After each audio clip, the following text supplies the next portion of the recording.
આ સોમા તલાવ એરિયા છે. અમે શ્યામલ રેસિડેન્સીમાં રહીએ છીએ. અહીંયા દર વર્ષે ચોમાસામાં પાણી ભરાઈ જાય છે અને અહીંયા આ કાસ મંજૂર થઈ છે ગયા વર્ષે, પણ અત્યાર સુધી આ કાસમાં કશું કામગીરી કરવામાં આવી નથી. અને નોર્મલ ગટર છે અમારી, એ ગટર પણ પાણી નથી લેતી.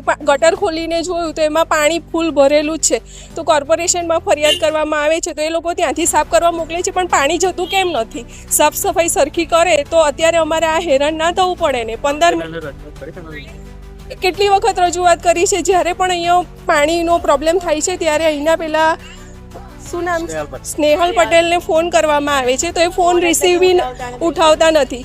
જ્યારે પણ ફોન કરીએ ત્યારે આવી અને જોઈને જતા રહે, પણ એનું કંઈ નિકાલ લાવતા નથી અને અમે બહુ હેરાન થઈ જઈએ છીએ. 15 મિનિટ વરસાદ પડે ફૂલ તો પણ અમારા ઘરમાં પાણી આવી જાય છે.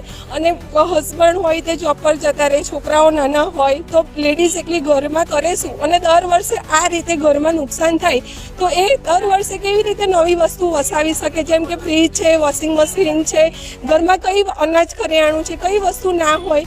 એટલે ઘણી તકલીફ પડે છે અમને અને આનો કોઈ નિકાલ જ નથી કરી રહ્યા. એ લોકો જોવા પણ નથી આવતા કે અમે કેવી રીતે રહીએ છીએ. ખાલી ફોર્મ ભરાવા આવી જાય છે કે તમને સહાય મળશે, પણ સહાય તો મળતી જ નથી. કરીએ છીએ કાં તો ફોન કરીએ છીએ તો એક જ જવાબ આવે કે તમારી કાસ મંજૂર થઈ ગઈ છે. કાસ મંજૂર થઈ ગઈ છે, 1.5 કરોડની કાસ મંજૂર થઈ ગઈ છે.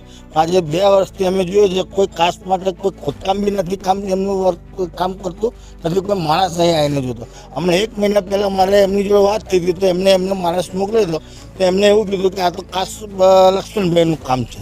એ લક્ષ્મણભાઈ જોડે મારે વાત થઈ હતી તો કે અઠવાડિયામાં થઈ જશે. એ તો કે પાંદડા ભરે, પાંદડા ભરવાથી કંઈ ગલીઓમાં ને ઘરોમાં પાણી ના ભરાય. બરાબર, કાસ એટલી જોખમકારક છે કે અત્યારે અહીંયા તો બ્લોક બંધ જ થઈ ગયું છે. જો પાણી અહીંયાથી આગળ કોઈ કાસ જ નથી. બરાબર, એટલે હવે કોઈ વખતે કોઈ જાનહાનિ બી થઈ શકે છે.